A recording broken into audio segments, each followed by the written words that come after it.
Les enquêteurs sont sur la trace d'un poseur de bombes dans l'État de New York aux États-Unis. 4 explosions mortelles se produisent en l'espace de 90 minutes et laissent bien peu d'indices sur l'identité du criminel. Des détectives de Floride sont dépêchés sur les lieux d'une importante explosion qui s'est produite dans une riche propriété. Quelque part sous les décombres se trouvent les indices qui les conduiront au meurtrier.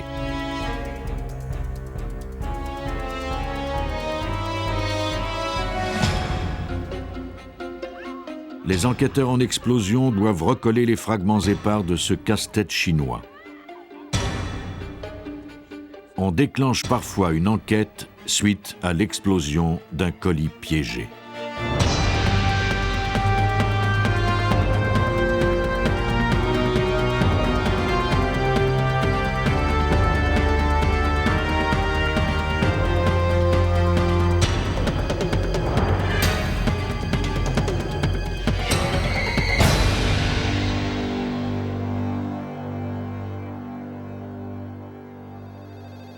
Eleanor Fowler de West Valley dans l'État de New York ignorait que le coup de fil qu'elle reçut en 1993, quelques jours après Noël, serait le prélude à sa mort. Une compagnie de messagerie lui demandait l'itinéraire pour se rendre chez elle afin de lui livrer un colis.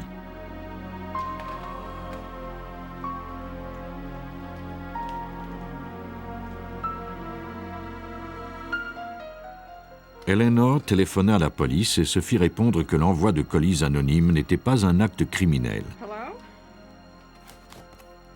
Elle accepta à contre-cœur qu'on lui livre le mystérieux paquet.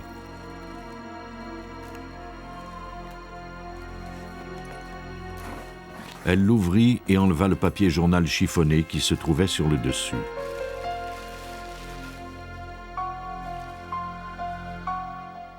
À l'intérieur se trouvait un coffre à outils. Celui qui lui avait envoyé ce cadeau n'avait pas ajouté de notes. Elle ouvrit le couvercle et déclencha une explosion fatale.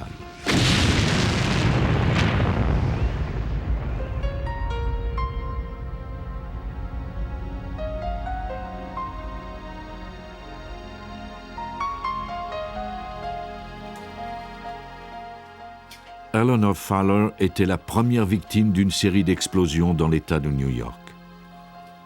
5 autres bombes cachées dans des coffres à outils identiques furent livrées en l'espace de seulement 90 minutes. 4 d'entre elles explosèrent, tuant ainsi 5 personnes et en blessant 2 autres.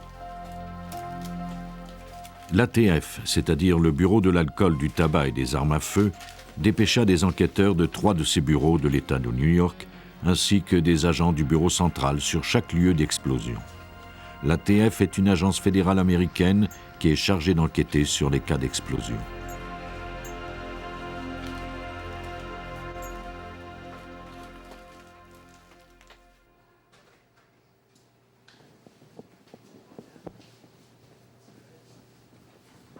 Scott Semmis, du bureau de l'ATF de Rochester, fut l'un des premiers agents à répondre à l'appel. Cette enquête a commencé le 28 décembre 1993 lorsque j'ai reçu un appel de mon superviseur qui m'a demandé de me rendre à Buffalo, où il y avait eu plusieurs explosions, peut-être même des morts. J'étais à Rochester, à environ 1h30 de là. Il m'a rappelé quelques minutes plus tard et m'a demandé de rester à Rochester parce qu'il venait de se produire une autre explosion à Rochester et qu'il y avait peut-être d'autres victimes.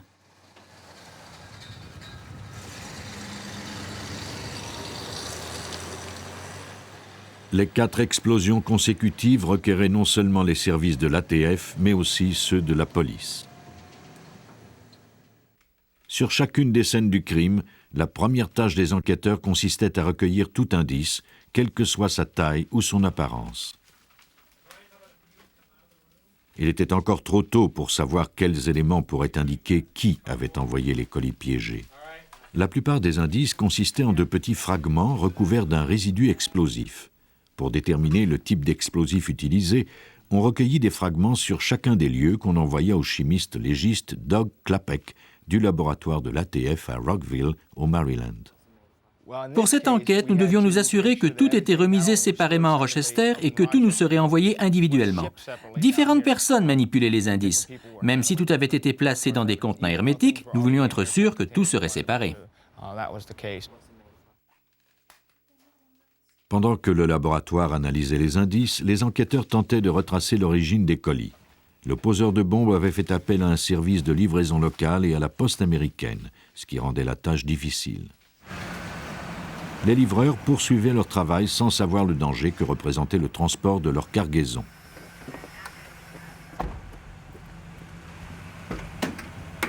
Les colis pesaient environ 7 kilos chacun et semblaient inoffensifs. Comment un livreur pouvait-il deviner qu'ils étaient fatals? Heureusement, les bombes n'explosèrent pas toutes. Un des livreurs tenta de laisser un des colis au gardien de prison Scott Camp, au pénitencier d'État de New York, mais ce dernier ne travaillait pas ce jour-là et personne ne put l'accepter.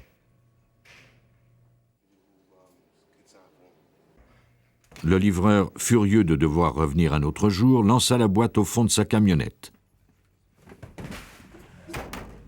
Par chance, la bombe n'explosa pas.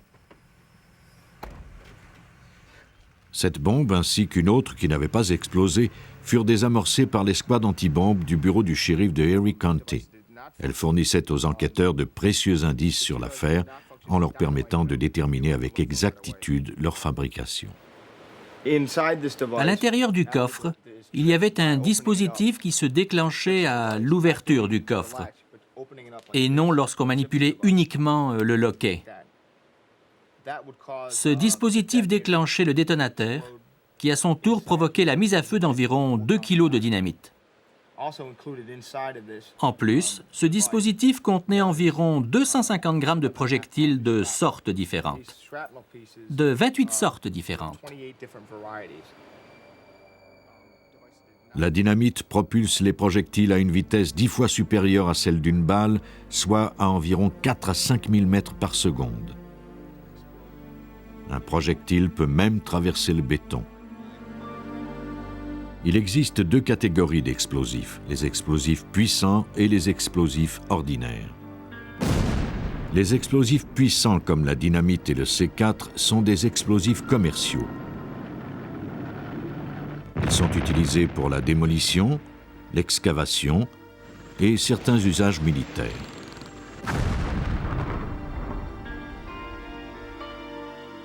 Ils sont très stables et requièrent un détonateur pour être mis à feu.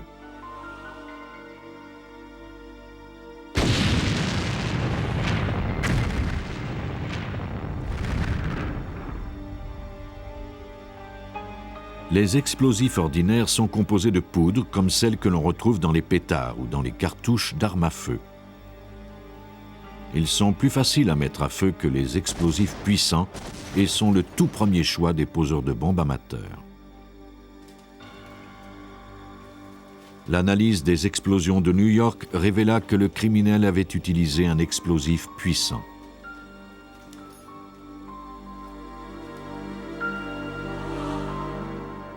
James Crippen travaille pour le bureau d'enquête du Colorado depuis maintenant 9 ans. Il forme des enquêteurs en explosion, aussi bien sur la scène du crime qu'en laboratoire. Il a maintes fois été témoin des ravages causés par des explosifs puissants. 500 grammes de C4 feront beaucoup plus de ravages que 500 grammes de poudre à canon. 500 grammes de poudre composent une assez grosse bombe, mais la même quantité de C4 peut provoquer l'écroulement d'un édifice.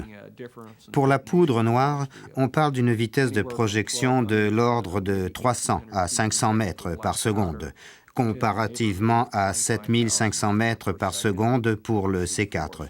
C'est beaucoup plus puissant. C'est une détonation très violente. Certaines personnes survécurent à l'explosion même s'il s'agissait d'explosifs puissants.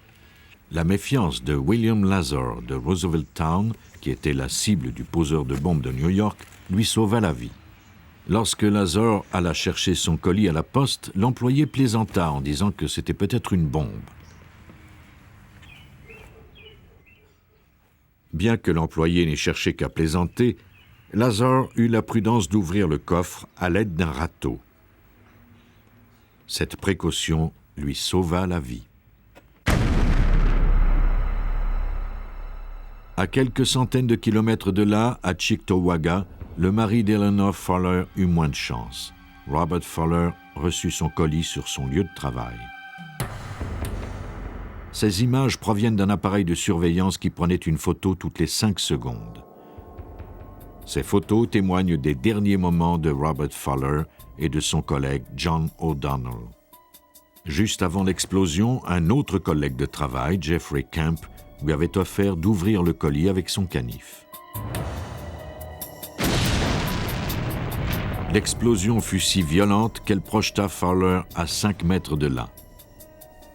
Miraculeusement, Camp survécut. On peut le voir ici courir chercher de l'aide. 6 bombes, 4 explosions, 4 comtés de l'État de New York. Les bombes encore intactes étaient pratiquement identiques, toutes deux placées à l'intérieur de coffres à outils et envoyées de Buffalo. Un autre élément important reliait les explosions. Toutes les personnes visées avaient un lien de parenté. Tous les membres de la famille ont été interrogés. Il y avait d'autres membres de la famille que nous avons retrouvés et interrogés, et on leur a demandé à tous « Qui, pensez-vous, aurait pu faire ça ?» Ils ont répondu que c'était peut-être Mike Stevens. Mike Stevens, 56 ans, avait une amie de cœur du nom de Brenda Shevere. Chaque personne visée par les bombes était une parente de cette femme. Le lien n'était peut-être qu'une pure coïncidence, mais il y avait un autre indice révélateur.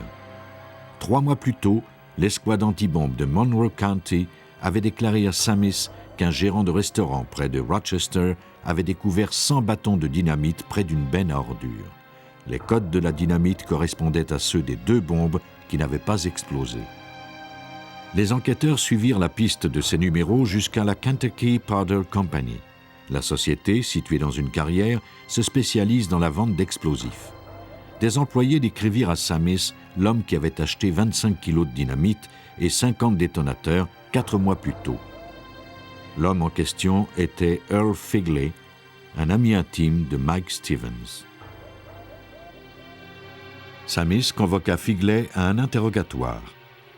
Lorsqu'on lui montra les preuves accumulées contre lui, ce dernier confessa qu'il avait fabriqué les bombes avec Stevens et les avait envoyées à la famille de Brenda. Figley déclara que Stevens cherchait à se venger de la famille de sa compagne pour ne l'avoir jamais acceptée. La relation entre Brenda et Mike devenait tendue, et ce dernier avait commencé à enregistrer les conversations téléphoniques de Brenda. Dans toute bonne relation amoureuse, la famille soutient l'un des siens lorsqu'il est confronté à des problèmes. C'est ce qui est arrivé dans ce cas.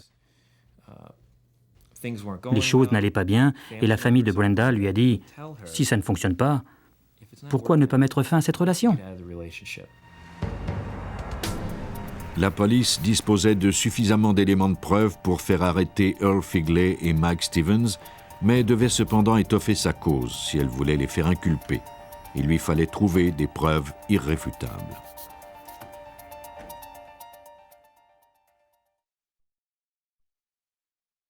Pendant l'année 1994, à travers l'État de New York, les détectives continuèrent à suivre chaque piste qui pouvait les aider à résoudre cette enquête. Après l'arrestation de Mike Stevens et de Earl Figley, une escouade spéciale de l'ATF fouilla leur chambre d'hôtel. Les enquêteurs y découvrirent des boîtes identiques à celles utilisées pour l'envoi des bombes.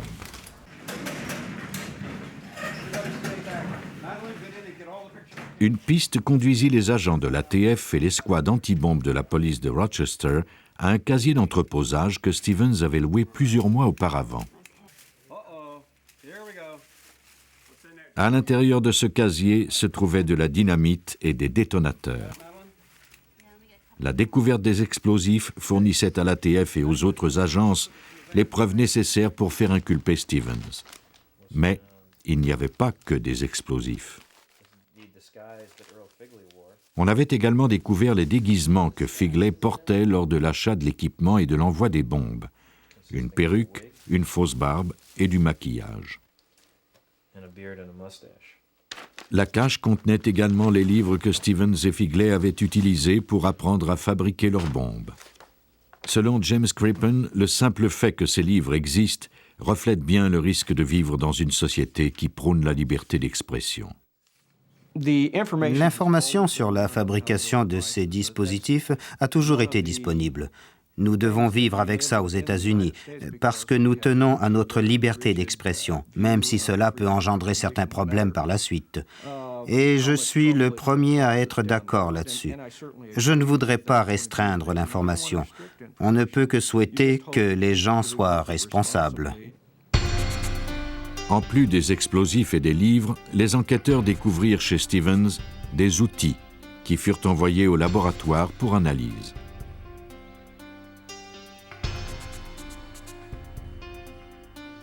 Au laboratoire de l'ATF à Rockville, dans le Maryland, les spécialistes examinèrent minutieusement des pinces coupantes découvertes dans la maison de Stevens. Ils comparèrent les marques faites par les pinces à celles présentes sur les fils découverts dans les colis piégés. Voici la spécialiste Elizabeth Gillis. Lorsque deux outils sortent de la chaîne de fabrication, ils ont chacun des caractéristiques propres. Quand on effectue des tests et qu'on utilise ces outils, on peut ensuite les examiner sous un microscope et savoir lequel a servi. Gillis commence par couper un bout de fil à l'aide des pinces qu'elle veut analyser. Les analystes doivent effectuer des dizaines de coupes avec l'outil afin d'étudier l'angle, la zone de contact et les autres particularités. C'est ce qui leur permet de prouver le lien entre le fil et l'outil qui l'a coupé.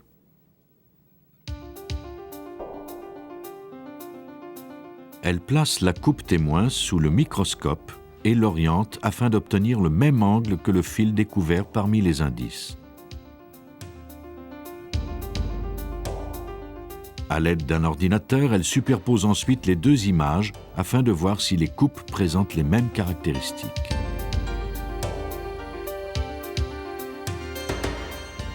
Dans le cas de Mike Stevens, les analystes parvinrent à prouver les similitudes. Les fils utilisés dans chacune des bombes avaient été coupés avec les pinces découvertes dans le sous-sol de la maison de Stevens.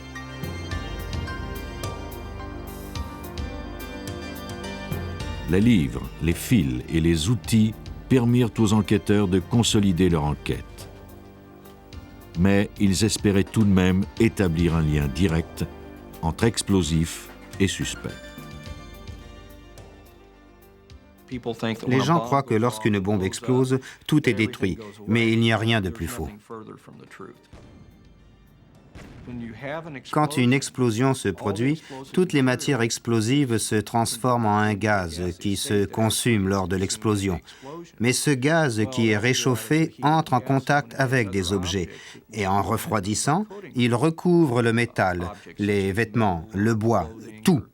Donc, non seulement nous disposons de particules qui n'ont pas explosé, mais nous disposons également de ce film gazeux qui s'est déposé et que nous pouvons recueillir pour le faire analyser. Au laboratoire de l'ATF de Rockville, au Maryland, Doug Klapek analysa les résidus des explosions pour déterminer quel explosif avait été utilisé. Une fois identifié, il vérifia si ces données correspondaient avec les éléments de l'enquête de Mike Stevens. Les résidus des explosifs s'évaporent rapidement. C'est pourquoi on préleva des échantillons de débris pour les mettre dans des récipients étanches. Klapek devait recueillir le gaz avant qu'il ne se dissipe. Il prépara une pipette remplie de charbon qu'il inséra ensuite dans un récipient étanche.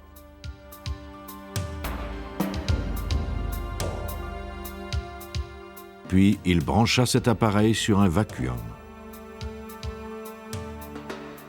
Pendant que le récipient était chauffé, l'air était aspiré par la pipette qui recueillait les composantes chimiques provenant des indices.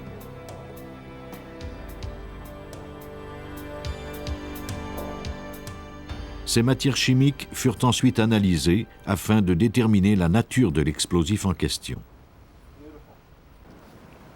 L'analyse confirma que l'explosif utilisé était bien de la dynamite. Il restait à Clapet qu'à démontrer que Stevens et Figley avaient manipulé de la dynamite récemment. Si tel était le cas, on pourrait en retrouver des résidus sur leurs vêtements. J'ai retrouvé sur les bottes et les vêtements de Stevens du dinitrate d'éthylène glycol qui ne se retrouve que dans la dynamite. Il n'y a pas d'autre application commerciale pour ce produit. On pouvait maintenant clore l'enquête puisque les détectives avaient établi le lien entre Stevens, Figley, les explosifs et les outils utilisés pour fabriquer les bombes. D'autres détails furent fournis par Earl Figley lui-même. Tous ces éléments permirent à l'ATF de déterminer que Mike Stevens avait bien fabriqué 6 bombes dans une chambre d'hôtel de Rochester avec l'aide de Earl Figley. En fait, Stevens s'était assuré que Figley jouerait un rôle important dans les meurtres, afin de pouvoir se disculper facilement. Mike Stevens se servait de Earl pour faire le sale boulot à sa place. Je crois qu'il y est parvenu pendant quelques heures peut-être, mais pas plus longtemps. Le motif de Stevens était la vengeance. Il était déterminé à faire payer la famille de Brenda Chevere pour l'avoir rejeté.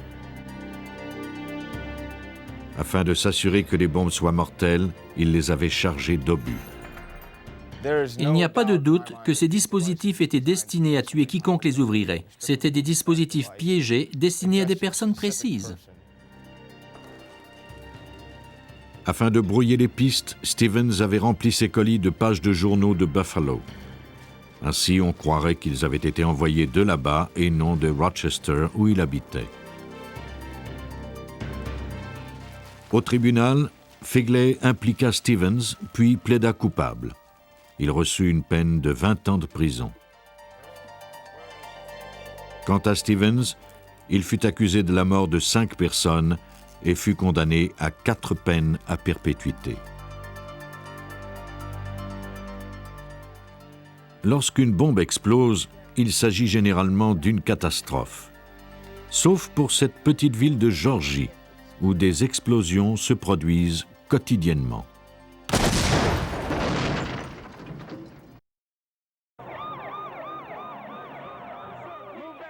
Le nombre d'attentats à la bombe ne cesse d'augmenter chaque année à travers le monde.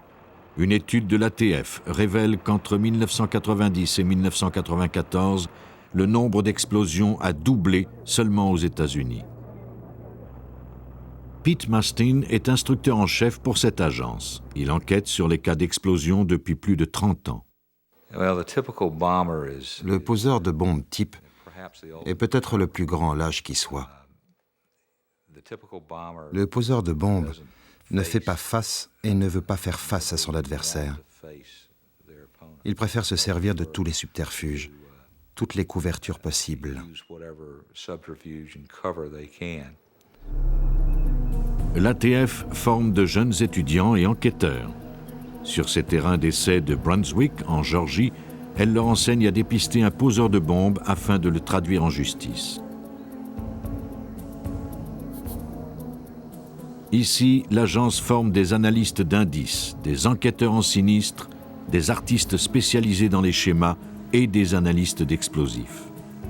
À l'académie, le savoir s'acquiert grâce à la répétition.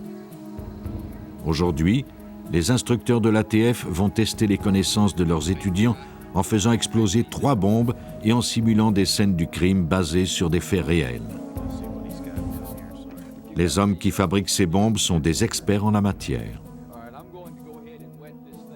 Ils doivent être minutieux car leur tâche est délicate.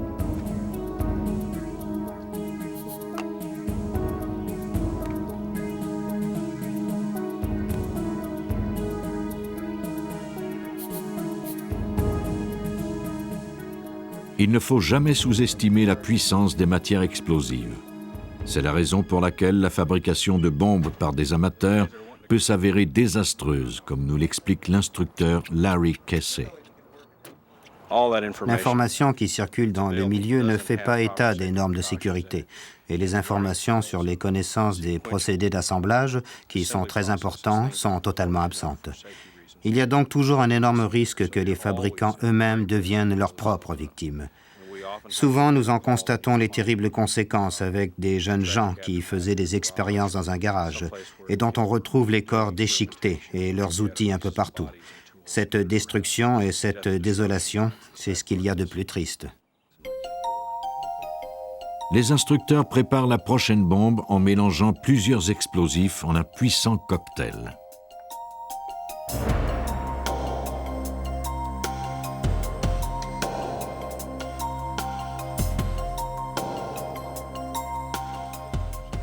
Ce travail met leur nerf à rude épreuve. La poudre est entassée dans le tuyau et le détonateur est collé délicatement sur la bombe.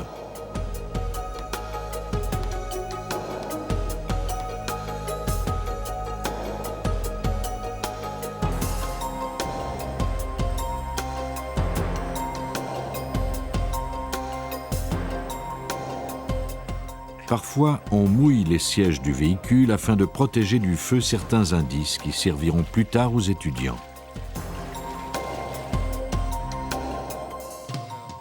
On peut enfin faire exploser le dispositif.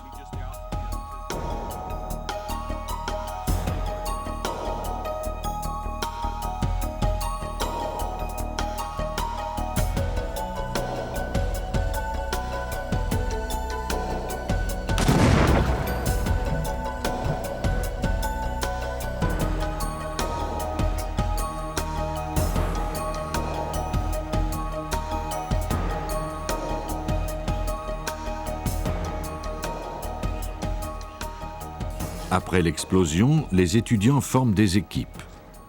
Les chefs d'équipe assignent une tâche particulière à chacun.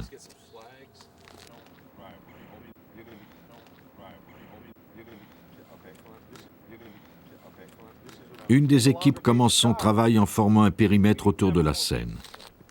Elle divise ensuite le terrain en quarts et commence sa recherche de fragments.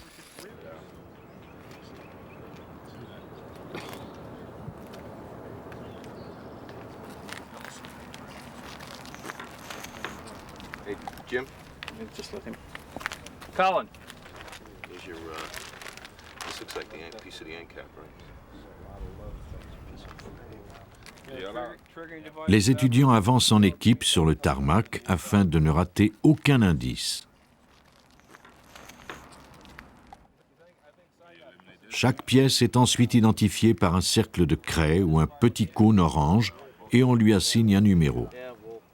Sur le site d'une explosion comme celle-ci, les indices se comptent par milliers.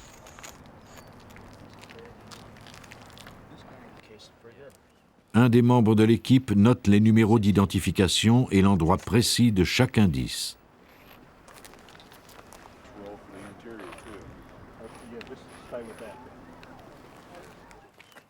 On mesure ensuite la distance entre les fragments pour dresser un plan.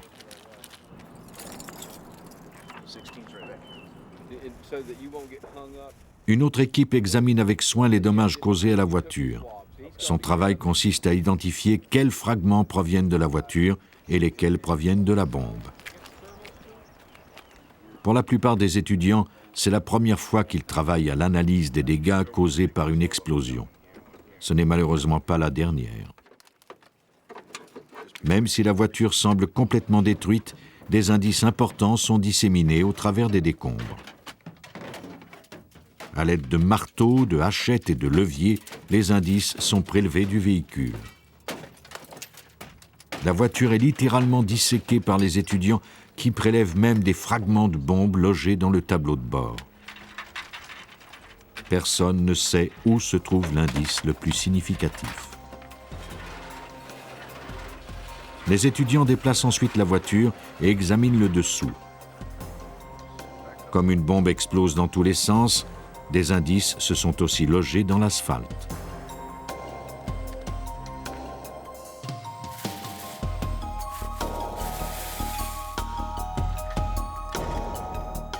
Les enquêteurs ramassent finalement ce qui reste de la scène.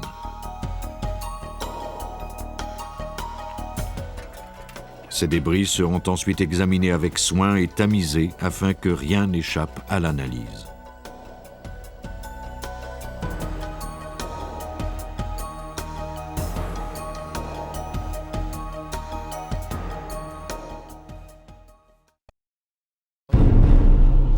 Une fois la scène nettoyée, elle est photographiée et filmée. Les fragments sont recueillis et envoyés au laboratoire. Ces techniques d'enquête ont l'air excessives, mais elles doivent être suivies à la lettre si les étudiants veulent un jour arrêter ce type de criminel. En classe, on leur enseigne l'anatomie d'une bombe. Rubans adhésifs, tuyaux, détonateurs et fils sont examinés soigneusement alors que les étudiants assemblent les indices recueillis sur la scène de l'explosion.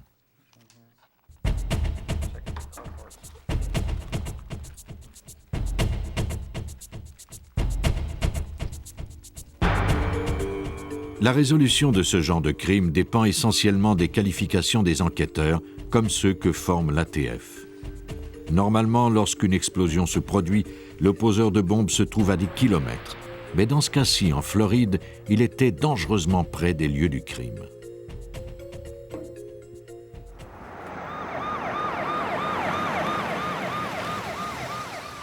Le 9 juillet 1985, 2 explosions assourdissantes ébranlèrent coup sur coup un quartier paisible de Naples, en Floride. Les agents du bureau du shérif de Collier County furent dépêchés sur la scène, mais l'explosion avait déjà tué 2 personnes. Les 2 victimes étaient Margaret Benson, de la célèbre famille de Benson and Edge, et son fils adoptif Scott. La fille de Margaret, Carol Lynn, avait été grièvement blessée.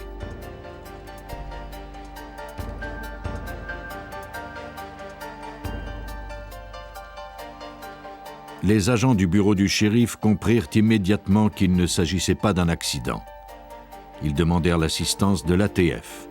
L'agent spécial Ralph Ostrovsky faisait partie de cette enquête. Tout au long de mes 22 ans de travail avec l'ATF, en particulier de mes années à Cleveland, où j'ai travaillé très souvent sur des cas de crimes organisés et de voitures piégées, je n'avais jamais vu une explosion de cette importance.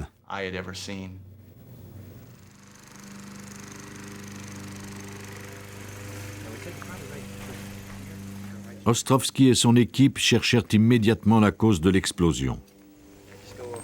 Les débris de la Chevy Suburban étaient dispersés sur plusieurs mètres. Souvent, et en particulier lors d'une explosion de cette amplitude, on retrouve des débris des centaines de mètres plus loin que ce qu'on aurait pu imaginer. Les agents de l'ATF travaillaient de concert avec la police afin d'établir une procédure pour recueillir les indices. Les agents avaient maintes et maintes fois fait ce travail et savaient que ce cas serait long à résoudre.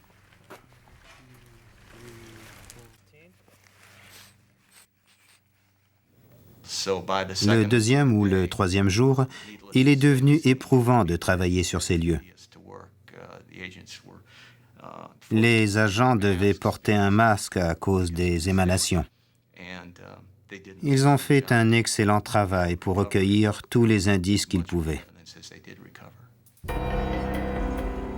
Chaque fragment fut identifié. On se servit d'une craie pour indiquer l'emplacement des débris de l'explosion.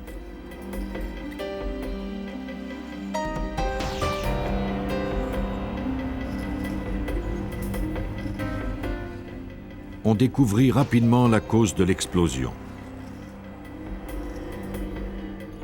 Les agents avaient découvert de gros morceaux de tuyaux de métal qui ne provenaient pas de l'automobile. De toute évidence, le véhicule avait été détruit par de puissantes bombes tuyaux. Les agents devaient découvrir comment elles avaient été fabriquées et qui les avait installées. Le véhicule était complètement détruit. C'était un gros véhicule, une Chevy Suburban 1978. Le toit avait été arraché à cause des 2 bombes tuyaux de 12 kilos posées sous ce véhicule. La force de l'explosion avait causé beaucoup de dommages.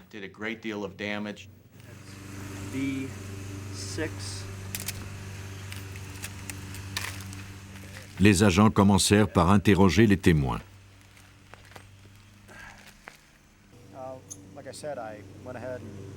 La première personne à qui ils s'adressèrent fut Stephen Benson, le seul membre de la famille qui n'avait pas été blessé.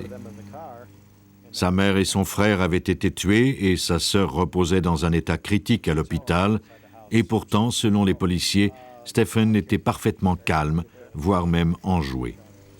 Son comportement éveilla les soupçons du shérif de comté, Tom Storer.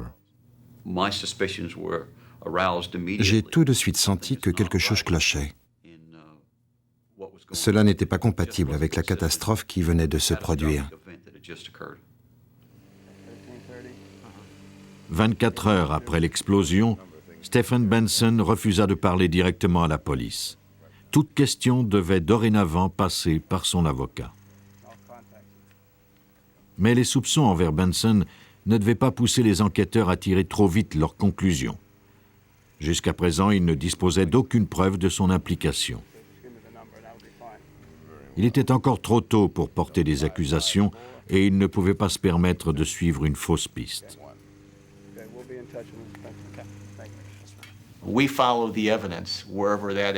Nous suivons les pistes là où elles nous conduisent. Nous nous concentrons sur un sujet et y mettons toutes nos ressources. Et si nous faisons une erreur, cela signifie que nous avons perdu un temps précieux au début de l'enquête, moment qui est sans doute le plus important. Au bureau du shérif, les enquêteurs commencèrent à analyser les indices et en particulier les fragments d'un circuit électronique et les piles qui avaient activé le mécanisme. Visiblement, la personne qui avait posé la bombe connaissait bien l'électronique. Ralph Ostrowski et Jack Gant commencèrent l'analyse du schéma de l'explosion qui indiquait l'épicentre, la direction et la portée de l'explosion. Le but de l'analyse de ces croquis est d'assister les enquêteurs lors de leur témoignage en cours. La défense leur demandera à quel endroit chacune des pièces de ces articles a été recueillie, et ils doivent arriver à fournir des détails à propos de l'article en question, savoir à quelle date et à quelle heure ils les ont recueillis, et ils doivent reconnaître l'objet qu'ils ont découvert le jour du crime. Sans leur témoignage, ces indices ne peuvent pas être utilisés en cours. Le schéma indique où chaque parcelle d'indices a été retrouvée après l'explosion. Leur grosseur et la distance à laquelle elles ont été projetées démontrent l'amplitude de l'explosion et le niveau de destruction du véhicule. Une fois les cartes dessinées et les indices recueillis, l'enquête se dirigea vers le nord, à Atlanta, en Géorgie, où les fragments recueillis sur la scène furent analysés au laboratoire de l'ATF. Les techniciens allaient tenter de faire la lumière sur les décombres du véhicule. Le chimiste légiste Walter Mitchell, qui travaille pour l'ATF depuis 26 ans, commença par effectuer un examen visuel des fragments. Grâce au microscope, Mitchell découvrit la présence de grains gaufrés agglutinés à l'échantillon. Il identifia provisoirement ces particules comme étant de la poudre explosive sans fumée. Pour confirmer son hypothèse, Mitchell effectua une chromatographie par couche mince.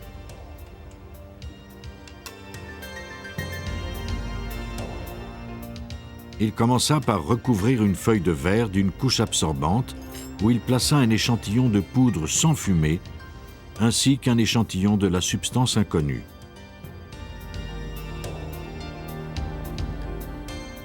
Le verre fut ensuite trempé dans un dissolvant qui, attiré par le tissu, transportait de petites quantités des poudres dissoutes.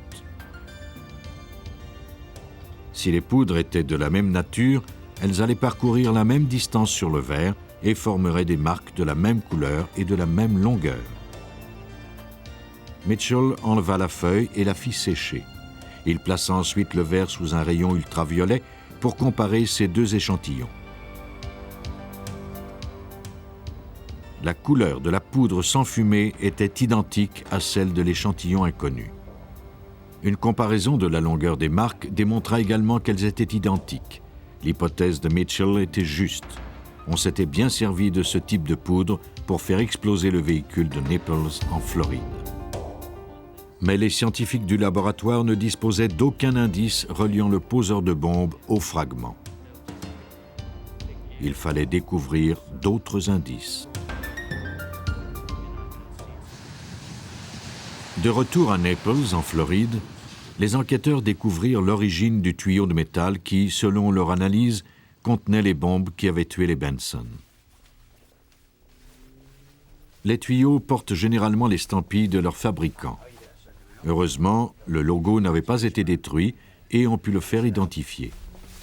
À Naples, une seule compagnie les vendait au détail. Un employé du magasin déclara aux enquêteurs qu'il avait vendu ces tuyaux quelques jours plus tôt à un homme qui portait une casquette et des lunettes de soleil. L'acheteur lui avait dit qu'il travaillait pour une compagnie de construction appelée Del Rey. Les enquêteurs découvrirent plus tard que cette compagnie n'existait pas. Ils réquisitionnèrent les factures pour les faire analyser. Les signatures n'étaient que des barbouillages, mais le papier lui-même contenait peut-être un indice important. L'empreinte de la paume d'une main était effectivement sur la facture. Suffirait-elle à établir un lien entre le suspect Stephen Benson et l'explosion? Les autorités obtinrent de Benson qu'il fournisse une copie de ses empreintes. Les enquêteurs espéraient prouver que l'empreinte de la facture et celle de Benson étaient identiques. Dans cette affaire, les empreintes de paume qui ont été découvertes sur les factures étaient en excellent état et nous avions 65 ou 70 points d'identification. Tous étaient convaincus que ces empreintes étaient bien celles de Stephen Benson. Une enquête sur les antécédents de Benson révéla qu'il avait toujours été fasciné par les explosifs. Dans un livre souvenir du collège, il avait écrit une dédicace à une amie où il mentionnait qu'il avait hâte de la revoir pendant l'été pour faire bombance. Nous avons découvert qu'il avait commencé il y a longtemps à faire des expériences avec les explosifs en Pennsylvanie. Nous avons parlé à des témoins qui l'avaient déjà vu jouer avec des pétards et des dispositifs de type M80 et M100 qui étaient munis de tubes de cuivre. Il utilisait des télécommandes pour faire exploser ces pétards.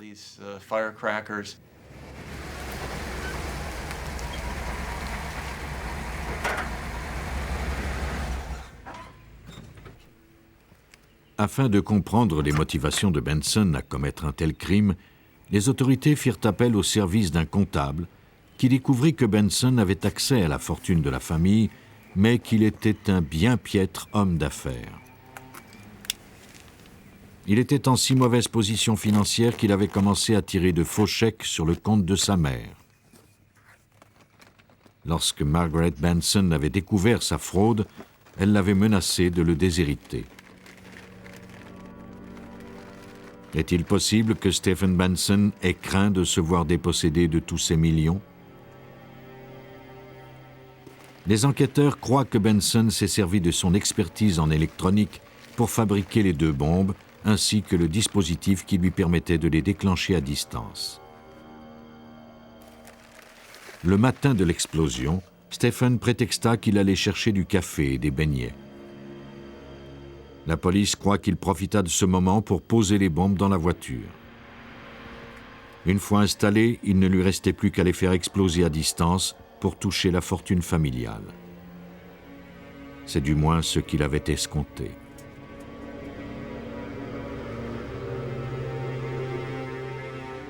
Après avoir mis les bombes en place, il était revenu à la maison environ 45 minutes plus tard.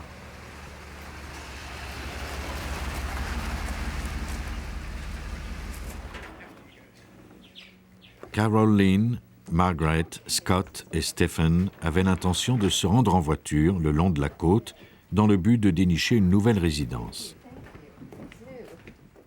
Carol déclara plus tard que Stephen avait calmement accompagné le reste de la famille sans montrer la moindre émotion quant au drame qu'il allait déclencher. Mais au moment où ils montaient en voiture, Carol avait remarqué qu'il se passait quelque chose d'anormal. Carol Lynn a déclaré que le matin où il s'apprêtait à partir, les choses semblaient anormales. Elle avait remarqué que Scott conduisait. C'était très rare, Scott ne conduisait jamais. Elle avait remarqué aussi que sa mère était assise à l'avant, ce qui était très rarement le cas car elle souffrait de nausées en voiture. Selon son plan, Stephen s'était assuré que tout le monde monte en voiture.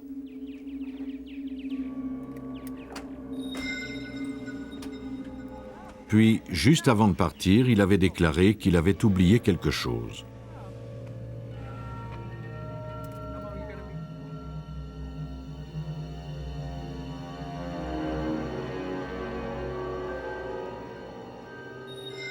Il avait disparu à l'intérieur de la maison.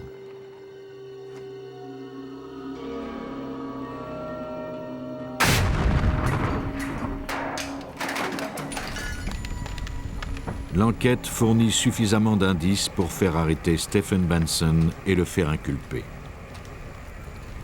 Il fut condamné à la prison à perpétuité. Les bombes sont fabriquées avec des matériaux d'usage courant. Elles sont faciles à cacher, mais dévastatrices, et peuvent exploser n'importe où et à n'importe quel moment. C'est cette triste réalité qui pousse les enquêteurs à découvrir la vérité. L'enquêteur a néanmoins un avantage. Le poseur de bombes laisse toujours son arme sur les lieux du crime, ainsi que sa signature.